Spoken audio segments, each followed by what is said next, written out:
Ya, Assalamualaikum warahmatullahi wabarakatuh. Kembali dengan saya Sukma Wijaya Hikmah di channel terkait pada Pekan Sukma Wijaya Hikmah. Nah, pada video kali ini kita kedatangan seorang tamu. Dia ini memiliki kemampuan yang memang lebih condong ke mata batin. Dan juga beliau ini sangat terkenal di TikTok. Nah, kalau misalkan lihat orangnya pasti tahu. Mas Andri. Mana Mas Andri? Oh, ini. Terkenal kali. Terkenal namanya kan sudah sangat besar di TikTok gitu kan. Amin.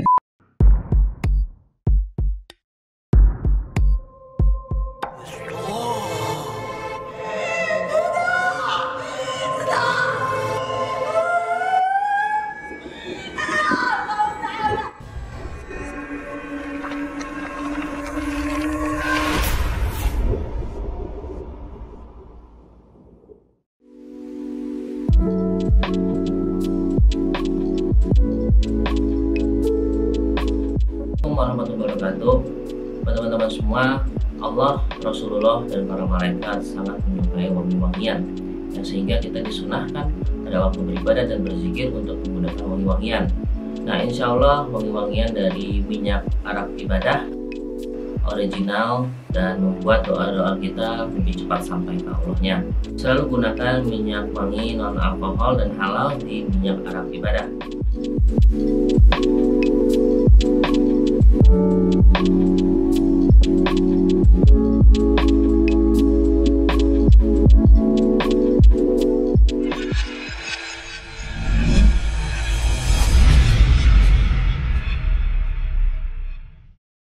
Nah, Mas Andri ini salah satu yang suka kontennya suka terawang triwing di TikTok. Gitu ya. Cuma sekarang udah mulai ngerembet ke Instagram nih kayaknya nih. Iya, cuman di Instagram nggak nerawang kok. Gitu. Cuman saya masih penasaran ya. Andri _ Aan 1. Iya. Kenapa harus ada satunya gitu? Kenapa? Ya, wah gitu. Ya, satu dan satu-satunya maksudnya gitu. Nggak bisa apa kan nanti ada kedua, ketiga, ke 59. Niatnya karena mau bikin Andri Aan 1, Aan 2 gitu. 3. Oh, jadi banyak ya. Jadi banyak akunnya. Karena akun sekarang gampang hilang. Somewhere deep down in my heart. Nah, sebelum kita masuk ke inti yang kita mau ngobrol-ngobrol sama Mas Andri ini, kayaknya saya pengen nanya dulu, Mas Andri sekarang kegiatannya ngapain, sibuknya nih? Ya seperti biasa ya, kayak sibuk banget gitu. Sibuk nggak ngapa-ngapain. Sibuk banget bernapas, gitu, tidur, makan, itu sebuah kesibukan itu memang. Ya sekarang sih sibuk sama bisnis parfum, sama ada juga kita punya bisnis suplemen pemutih gitu. Jadi fokus di situ. Bisnis online ya sekarang, bisnis suplemen pemutih sama bisnis parfum. Parfum ini yang uniknya nih, yang beda dari punya saya nih, parfumnya Mas Andri ini bisa sekalian karakter ya, karakter nyesuaiin karakter penggunanya. Jadi kayak gini, kenapa jadi aku bikin ke parfum aura ya namanya, aku namain karena aku ngebacanya dari aura orang nih. Soalnya banyak orang tuh dia suka doang sama parfum, pas dia pakai orang apaan sih enak, gak enak banget baunya, kan ada yang kayak gitu tuh. Itu sebenarnya nggak cocok, cuma dia doang yang demen sama aroma itu. Nah akhirnya aku cari solusi. Oh ini aura lu nggak cocok pakai yang ini nih gitu. Jadi kita baca auranya dia, terus karakternya begini, dari auranya itu kan kita kan bisa tahu karakternya dia. Nah baru diracikin parfum gitu. Berarti itu wah itu kerjanya 2 kali lipat itu biasanya, udah ngerawang iya, ngeracik iya, ngepacking iya ya. Ngurusin terima orderan iya. Gitu. Makanya kita butuh tim juga. Butuh admin makanya. Makanya kemarin kalau nggak salah sempat nyari asisten. Sempat nyari asisten. Nah, kita mau masuk ke pertanyaan inti nih. Jadi begini, pada waktu gue pertama kali ngeliat Mas Andri ya, itu gue penasaran banget, namanya Mas Andri bisa nerawang, terawang terwing, dan mayoritas terawangannya tuh benar gitu. Nah, terawangannya benar, alhamdulillah benar. Nah, yang jadi pertanyaan gue ini, Mas Andri ini mendapatkan gift itu tuh keturunan atau belajar apa gimana sih? Ya basicnya memang keturunan, soalnya kan dari yang kakek ya, soalnya taunya kan kakek yang sampai aku masih ada itu kan kakek. Kalau yang di atasnya lagi udah nggak ada gitu. Jadi kakek memang udah punya kemampuan, beliau bahasa kasarnya itu dukun gitu kan. DUKU. Iya. Duduk dukun. Duduk Terus itu dukun. tapi ternyata ke orang tua enggak, larinya ke aku jatuhnya gitu. Oh.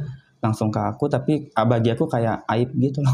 Nah itu udah tahu kemampuannya itu dari kecil apa dari udah semenjak umur berapa gitu? Ya kan lingkungannya udah sama beliau gitu, udah lihat aktivitas beliau begitu, ya aku udah kayak belajar aja, udah tahu aja gitu.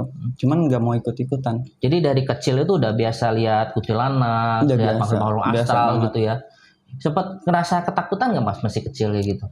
Kita udah terbiasa kayak gimana ya, namanya orang yang udah misalnya kita tinggal di daerah tempat sampah aja itu kan udah nggak nyium aroma sampah lagi gitu. Nah jadi kalau udah sehari-harinya sama begituan ya udah nggak ada rasa takut lagi gitu. Nah Pak, kalau misalkan sering lihat hantu gitu ya, hantu apa yang paling ente lihat itu paling serem seumur hidup? Kalau di Kalimantan yang paling menyeramkan yang benar-benar itu ada namanya Mariaban. Apa itu? Itu baru tuh. Ya. Mariaban Jadi itu Mariaban ini bisa disebut sebagai rajanya hantu di hutan. Jadi beliau ya kita nyebutnya takut soalnya kalau ngomong asal nanti kita datang. Iya, nanti dikacauin kita nanti. Jadi dia itu kalau datang udah pasti biasanya ada bawa bencana ke kita. Kita bisa sakit, kita ini gitu. Itu benar-benar kalau orang di Jawa mungkin ada genderuwo ya, yang banyak bulu. Nah, beliau ini juga banyak bulunya, Jadi tapi sosoknya mirip-mirip genderuwo. mirip genderuwo, tapi agak panjang, kurus gitu, berbulu banyak. Itu seremnya 2 kali lipat dari genderuwo. Kalau wajah muka-mukanya tak bisa tahu nggak gimana? Mukanya ketutup bulu semua. Ketutup bulu semua. Jadi Tapi ada untungnya nih sama beliau nih.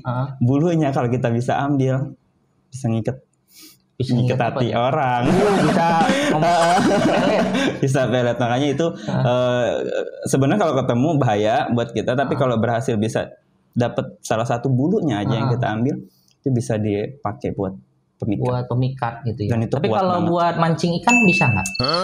Mohon maaf nih kakak. Pelet yang lain kayaknya. Pelet yang lain itu kan. Oh jadi ini pelet untuk lawan jenis gitu. Oh ya, Kalau sesama jenis juga bisa itu? sama jenis bisa. Asalkan sekufu. Apa itu? Sekufu itu dia satu frekuensi gitu. Ada kecenderungan targetnya itu juga punya rasa sesama. Walaupun iya. sebenarnya dia normal atau straight, tapi ada sedikit aja kecenderungan tuh bisa ditarik. Nah itu ada, ente punya dong bulu itu?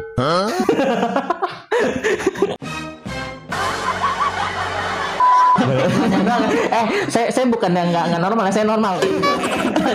Soalnya pembahasan sebelumnya hal yang nggak normal. Kalau habis ini Kisukma langsung kontak saya dan nanyain apa kabar, lagi apa, kena berarti. Bahaya. Berarti ente juga punya dong? Ada. Ada, cuman nggak banyak ya kayaknya. Ada. Jadi dipakai untuk hajat-hajat pasien gitu ya kayaknya ya. Iya. Bisa juga untuk nyatuin 2 orang gitu. Bisa kita jadi misalkan jadi pengguna jasanya gitu kan. Yang dukunnya lah kalau kita ngomong gitu kan, menyatukan si A dengan si B itu juga bisa kayak gitu. Bisa. Tapi di sini kita prosesnya gini. Pelet yang dipakai itu harus orang yang punya perasaan. Jadi kita sebagai perantara ini hanya menyatukan antara dia dengan medianya gitu. Supaya ini media benar-benar bisa berfungsi ke yang mau gitu. Jadi misalnya nih Kisukma mau pelet, saya akadkan dulu nih, saya kawinin dulu lah bahasanya gitu sama medianya. Jadi Kisukma bebas mau pakai ke siapa aja. Kan ini udah hak milik Kisukma. Kisukma boleh tujuannya pakai ke siapa aja. Pakai ke gitu. siapa, saya mau siapa terserah. Tapi menyatukan A dengan B juga bisa. Iya, kalau misalnya Kisukma pengen ada tujuannya si B nih gitu. Bisa gitu dipakai. Itu ada mantra-mantra juga apa gimana bacaannya? Ada mantranya. Ada bacaannya khusus untuk penggunaan itu Ada, ya. Biasanya kalau kayak gitu tuh teman-temannya paling banyak pengen tahu tuh biasanya berapa hari gitu penggunaannya. Nah, pelet ini kan merupakan proses ya, kan bentuk usaha gitu. Namanya proses itu bisa ada yang berhasil, tapi ada yang gagal. Kan namanya usaha. Iya, namanya gitu. juga ikhtiar. Iya, ikhtiar. Kita kan memakai jin ini sebagai jasanya doang yang kita pakai gitu ya. Bukan dia sebagai Tuhan kita, bukan. Jadi ada yang bisa dapat beberapa hari doang nih. Ada juga yang beberapa minggu gitu. Tergantung targetnya gimana mudahnya. Kalau dia semakin kuat dengan Tuhan, itu kan pendidiknya kuat banget. Sedangkan kita ini pakainya udah yang gak bener nih gitu. Jadi itu biasanya agak susah. Nah, ada juga mengatakan orang tuh misalkan imannya kuat gitu ya. Sedangkan kalau misalnya dalam rukun Islam, rukun iman salah satunya itu adalah mempercayai hal yang gaib kan gitu kan. Nah, tapi bagi orang-orang yang non muslim, contoh misalkan yang dia tidak mempercayai gaib atau dia ateis gitu kan, yang tidak mempercayai Tuhan, itu bisa kena juga nggak sih? Justru yang kayak gitu yang cepat. Justru yang cepat yang Iya, begitu ya. cepat kayak gitu. Karena dia nggak punya pageran sama sekali. Tidak punya pagar sama sekali. Dalam agama apapun kalau dia yakin sama Tuhan itu udah kayak ada benteng. Oh, gitu. Ada pageran untuk diserang-serang dengan gaib. Gitu. Tapi kalau misalkan dia justru yang tidak memiliki agama seperti itu malah lebih kuat, lebih cepat kenanya ya. Bahkan orang yang kena pelet itu ketika kita teman, lu kayaknya kena pelet deh. Lu berobat deh, dia marah. Gua percaya begituan. Itu justru yang penolakan dari hati justru dia. orang gitu. itu benar-benar kena pelet. Tapi kalau orang yang bilang kayaknya gue kena pelet deh, masa gue kecintaan banget sama dia bentukannya kayak gitu, itu enggak malah. Nah itu biasanya mental ya biasanya. Dia itu justru dia bucin doang. Emang dia teman aja itu gitu. Nah pelet yang bulu tadi itu ini menarik nih, bulu apa siapa bulu namanya? Maryaban. Nah bulu Maryaban ini bisa digunakan untuk antar pulau juga nggak? Bisa. Tapi kalau untuk antar pulau kita kalau dari Dayak ini punya beberapa pelet sebenarnya. Ada bulu Maryaban tadi, ada juga tajun kafir namanya. Tajun kafir. Tajun kafir ini yang bisa untuk jarak jauh. Jarak jauh. Ya, untuk jarak jauh itu bahkan luar pulau, luar negara bisa. Kalau luar angkasa? Dame tu cosita, dame tu cosita. Luar angkasa kan nggak ada orang Belum ya. Bisa. Maaf nih, mau pelet siapa bentukannya kayak mana? Kalau beda alam bisa nggak beda alam? Beda alam nggak bisa. Syarat pertama pelet itu target harus masih hidup. Oh masih hidup dan harus manusia. Iya harus manusia. Kalau nggak manusia, jatuhnya jadi jenglot nih nanti. Kalau pelet jin gitu kan, putra putri jin nggak bisa gitu ya? Aku pernah ada bahas tentang orang yang jatuh cinta sama jin. Ya itu aku bahas waktu itu adalah seorang yang mengaji ilmu. Saking tingginya ilmu dia suka berpetualang di alam sana, dia jatuh cinta sama jin. Akhirnya dia ikhlaskan dirinya untuk lepas antara jasad dengan sukmanya. Dia pindah alam, badannya tertinggal jadi jenglot. Oh, begitu. Dan dia bersumpah apabila orang yang menjaga badannya ini akan dia kasih apa aja gitu. Karena badannya kan sebenarnya masih hidup. Iya, badannya masih jenglot hidup. itu kan masih hidup badannya, sedangkan dia pindah alam. Gitu. Jadi dia akan terkurung di alam jin tersebut. Iya, karena gitu. bucin tadi. Bucin. Nah kalau misalkan dia sudah saatnya mati itu gimana? Badannya masih tetap di dunia, badannya tetap tapi di dunia. Ruhnya diambil sama Israel. Udah di sana, gitu. Udah beda alam gitu. Pertanyaan berikutnya tadi kan ada pelet Maryaban sama satu lagi pelet Tajun kafir. Nah kalau Maryaban ini kan lebih mengarah pada jarak dekat ya? Iya jarak dekat lebih ini. Jadi kita harus ketemu orangnya gitu kan. Kalau yang Tajun kafir itu bisa jarak jauh gitu ya? Jarak jauh bisa. Nah kalau misalkan penggunaan pelet-pelet yang khusus ke daerahan seperti ini ya, apakah ada pantangannya atau ada efek samping nggak sih menggunakan pelet yang ini? Oke, efek sampingnya ya bikin orang berantem. Gimana tuh maksudnya? Bukannya bikin orang jatuh cinta? Ya bikin berantem kalau jadi rebutan maksudnya. Targetnya lebih dari satu nih ternyata pada kena semua. Gitu akhirnya pada berantem itu susah lepas. Kalau udah kecintaan dan kita biasanya kebanyakan orang yang ke saya yang udah pakai begituan, dia yang tadinya ngejar banget pengen dapat, pas dapat malah pengen lepas bisa nggak sih kayak gitu malah. Apa mungkin karena targetnya jadinya terlalu bucin? Iya terlalu over akhirnya. Yang tadinya orang nggak sayang, yang biasa aja, akhirnya malah jadi overprotect gitu loh, takut kehilangan banget gitu. Jadi, akhirnya dianya risih, nggak nyaman. Saya mau pindah target katanya. Kayak banyak yang kayak gitu. Tapi itu ada pantangannya nggak sih, misalkan nggak boleh berzina atau apa gitu? Kalau pantangan sebagai pemakai tidak, tapi pantangan minyaknya ada. Oh, pakai minyaknya. Iya, minyaknya itu contoh nggak boleh dibawa masuk ke dalam kamar mandi. Tempat-tempat gitu. najis. Iya, tempat najis dia nggak suka gitu. Akhirnya dia pergi. Nanti nggak ada kosong. Jadi terus nggak boleh dilangkahin kayak gitu. Itu gitu. Cara ngedapetinnya gimana tuh? Apakah dijual di pasaran kah? Atau harus ke ke Kalimantannya langsung kah? Kalau di pasaran banyak sebenarnya. Cuman banyak yang nggak asli. KW. Iya. Di pasaran banyak. Cuman kalau untuk dapetin yang bener-bener ya harus tahu lah ini orang yang ngelepas beneran nggak. gitu. Kita sebenarnya orang awam juga bakal kelihatan gitu. Ini dia punya kemampuan apa enggak tuh kelihatan walaupun orang awam gitu. Auranya beda kan. Ricky Sukmanya auranya beda gitu. Saya nggak punya apa-apa guys. Saya nggak punya apa-apa beneran. Gitu. Oh gitu ya teman-teman ya. Jadi cukup kuat juga ya pelet dari Kalimantan ini ya.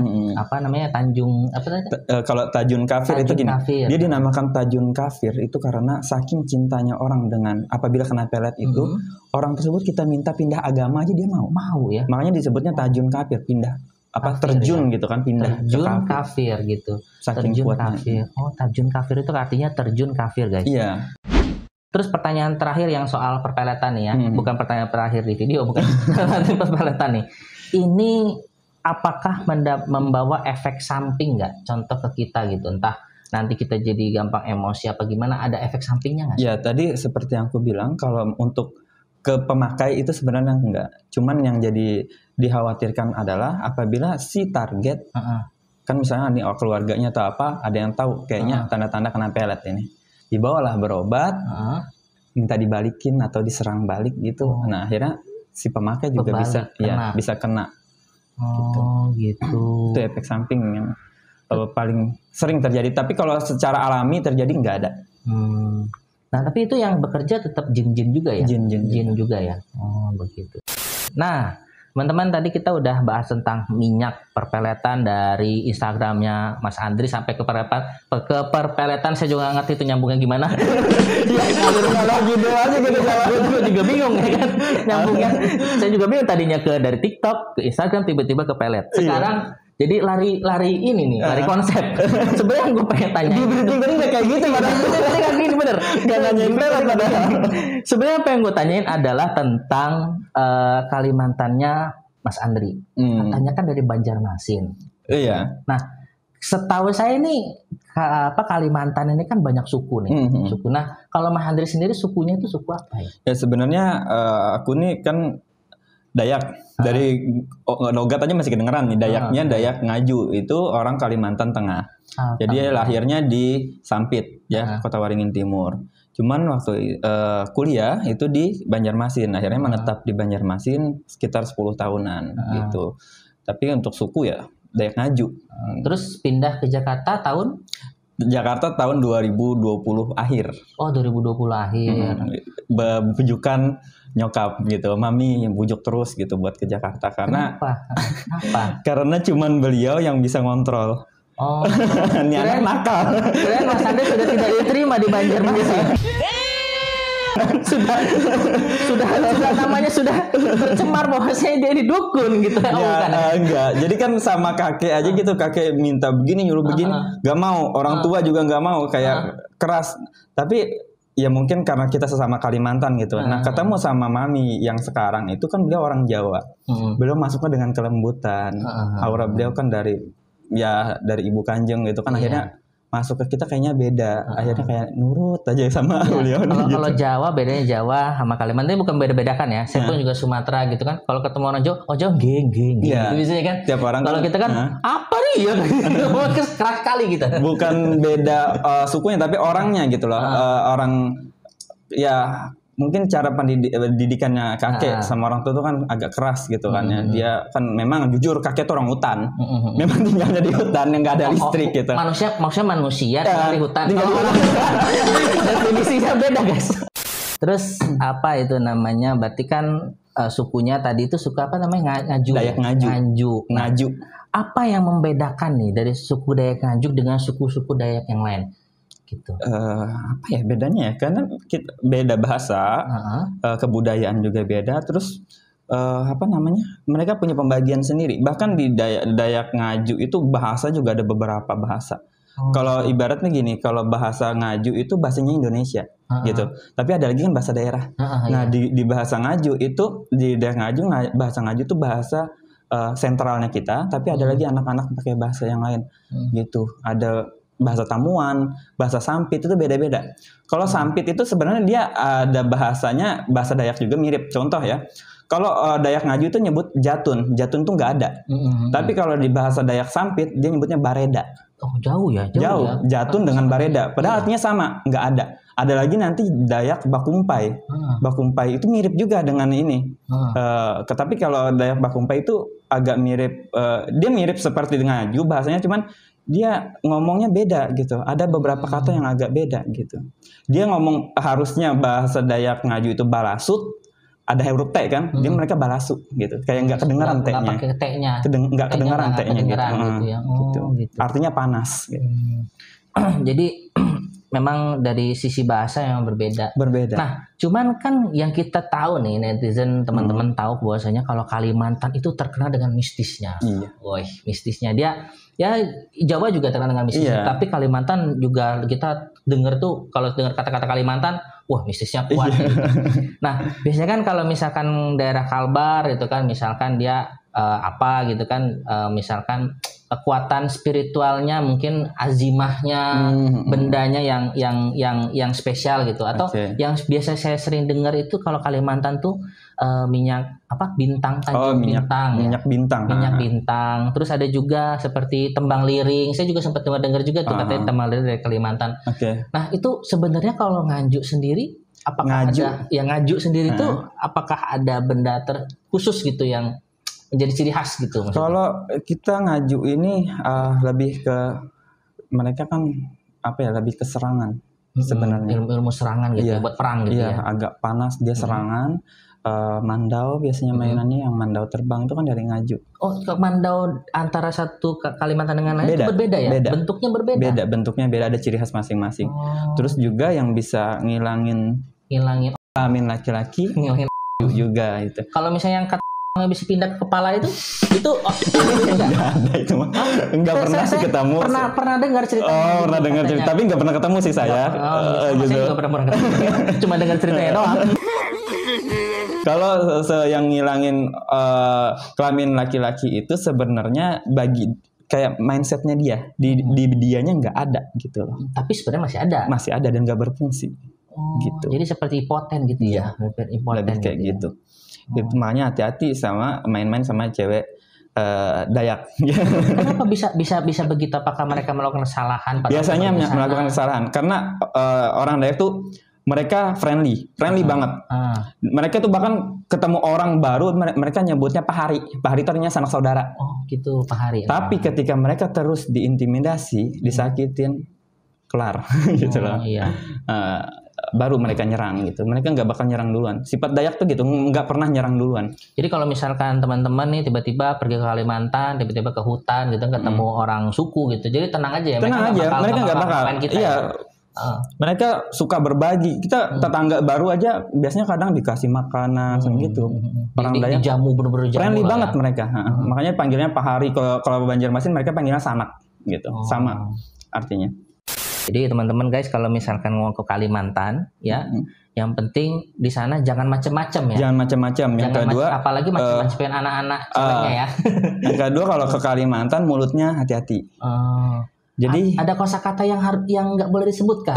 Bukan kosakata yang nggak disebutkan karena di sana kan banyak patung-patung, banyak kayak tempat-tempat dan kadang ada aroma yang ini. Mulut kita nggak boleh ngomong macam-macam. Kayak kasar, ngetawain patung, itu nggak nunjuk-nunjuk patung.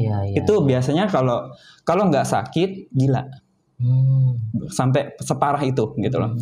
Karena patung-patung di sana itu leluhur mereka, gambaran leluhur mereka. Jadi kalau tunjuk terus ngetawa itu apa sih patung itu aneh bener bentukannya kayak gitu kan diketawain karena agak-agak apa ya pornografi juga bentukan patungnya gitu kan. Jadi mengundang tawa, mengundang buat diejek gitu. Itu hati-hati.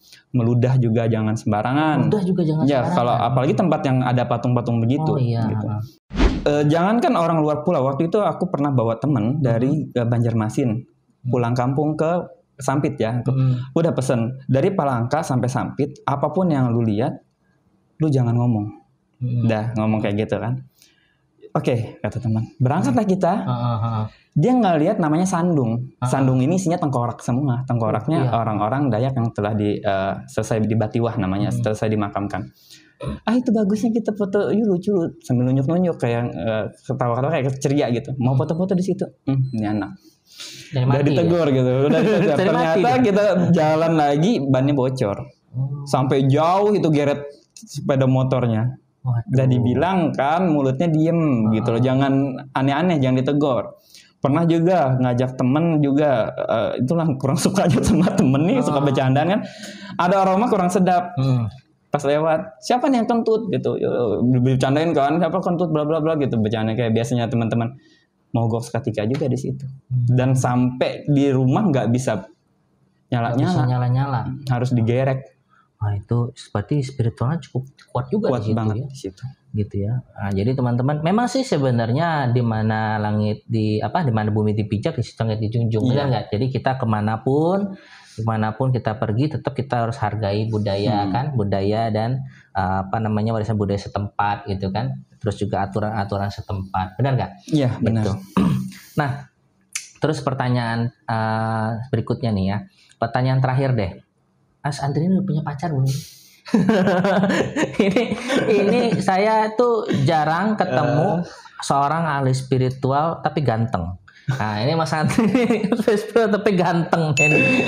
Karena kita mainnya di aura. Main di aura. Jadi mainnya fokusnya saya tuh lebih ke aura, pengasihan begitu kan. Jadi akhirnya kita menjaga, jadi kelihatan lah auranya jadi beda gitu. Untuk pacar gimana ya Kak ya? Lebih selektif kayaknya biasanya. Dibilang ada tapi kayak nggak ada gitu. Canda-canda nggak. Antara ada dan tiada dong. Utopia guys. Oh belum. Belum. Tapi kalau misalkan lihat orang gitu kan, lihat orang nih, lihat cewek gitu kan, ada nggak sih bisikan-bisikan, kalau orang ini kurang bagus, ini orangnya nih begini, orangnya begini, ada nggak sih bisikan-bisikan begitu? Ada, bahkan tapi biasanya kayak gitu nggak bakal dipacarin.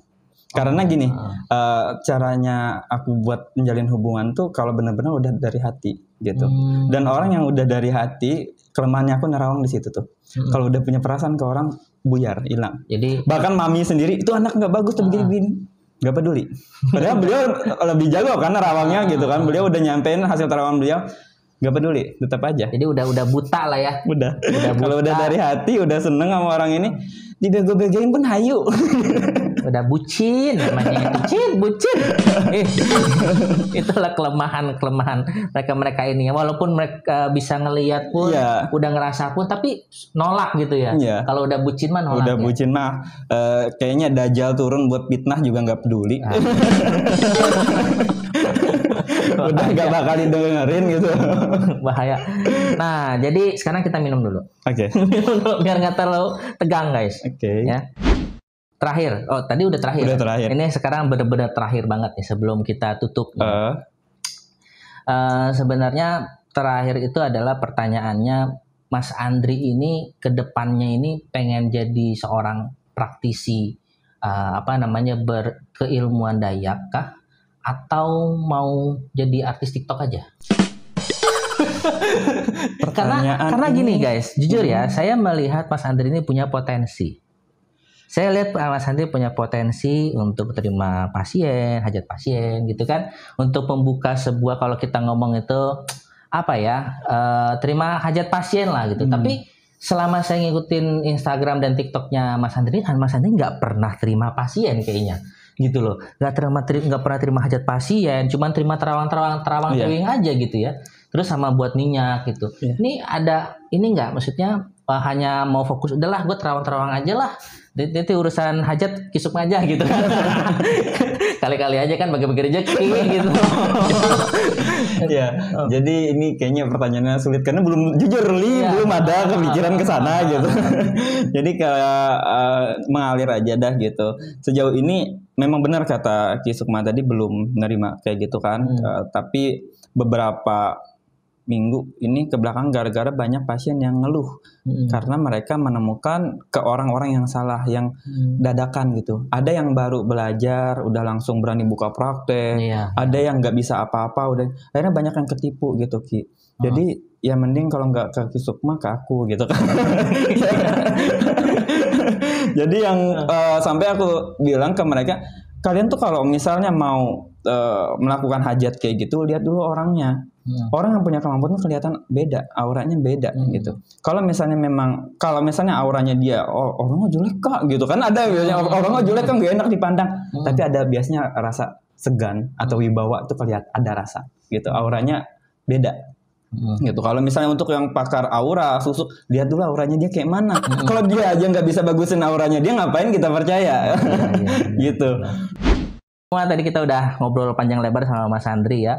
Kalau misalkan ada saran-saran atau ide pengen ngundang siapa, atau misalkan ada mau bahas sama Mas Andri lagi tentang bahas apa gitu kan, ketik di kolom komentar. Oke? Thank you buat nonton video kali ini. Jangan lupa subscribe, like, and share video-video kita, dan tunggu video-video selanjutnya. Bye bye.